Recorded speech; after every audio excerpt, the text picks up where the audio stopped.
আবু হোসেন সরকার,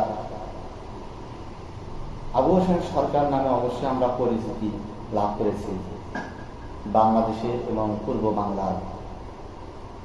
তৎকালীন পূর্ব পাকিস্তান ছিল একটি পাকিস্তানের অংশ।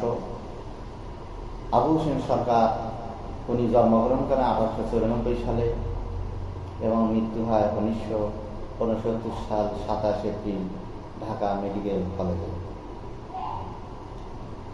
উনি জন্মস্থান গাইবান্ধা জেলার খোদ্দকুমরপুর, সেই গ্রামে উনি জন্মগ্রহণ করেন এবং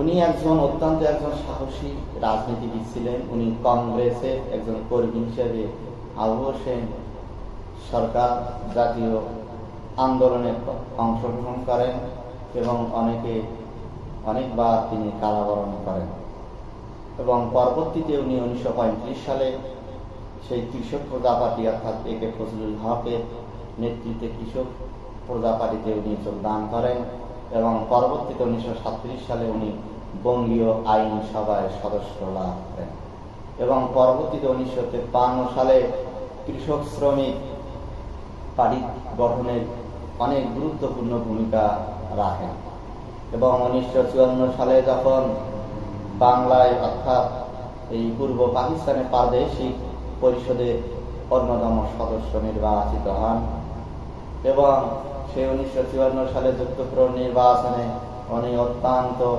খুবই গুরুত্বপূর্ণ ভূমিকা রাখেন। পরবর্তীতে 1955 সালে পাকিস্তানের প্রধানমন্ত্রী মোহাম্মদ আলী চৌধুরী কেন্দ্রীয় অর্থাৎ সেই মোহাম্মদ আলী পাকিস্তানের প্রধানমন্ত্রী হয়েছিলেন। উনি এই মোহাম্মদ আলী, ওনার বাড়ি হচ্ছিল বগুড়া জেলায়। মোহাম্মদ আলী চৌধুরী কেন্দ্রীয় মন্ত্রিসভায় উনি এই আবু হোসেন সরকার উনি স্বাস্থ্যমন্ত্রীর দায়িত্বভার গ্রহণ করেন এবং 1955 সাল থেকে 1956 সাল পর্যন্ত পূর্ব বাংলার মুখ্যমন্ত্রী নিযুক্ত ছিলেন।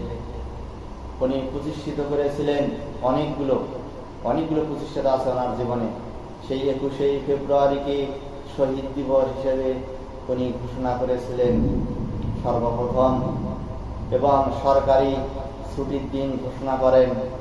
আবু হোসেন সরকার ঢাকা মেডিকেল কলেজ হোস্টেল উনি নির্মাণ করেন এবং প্রতিষ্ঠাতা করেছিলেন এবং ঢাকা মেডিকেলে কলেজে প্রাঙ্গণে উনি কেন্দ্রীয় শহীদ মিনার ভিত্তি প্রস্তর স্থাপন করেন এবং উনি বাংলা একাডেমি প্রতিষ্ঠাতা করেছিলেন।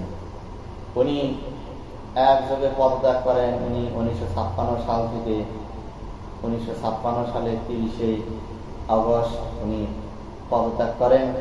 আইয়ুব খান তার দলের উপর অ্যাভয়েড জারি করেন এবং 1962 সালে যখন বাংলাদেশ পূর্ব পাকিস্তানে যখন অনেকভাবে রাজনীতিতে এবং মানুষের অধিকারের বিভিন্নভাবে আরোপ করা হয়, তখন সেই সময় 1962 সালে একটি দল গঠন করেন, ন্যাশনাল ডেমোক্রেটিক ফ্রন্ট, যা NDF গঠন ভূমিকা রাখেন।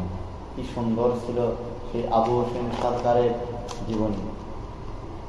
তিনি আমাদের গাইবান্ধার জন্মগ্রহণ করেছিলেন এবং এই গাইবান্ধার একজন সূর্য সন্তান বলা হয় তাকে।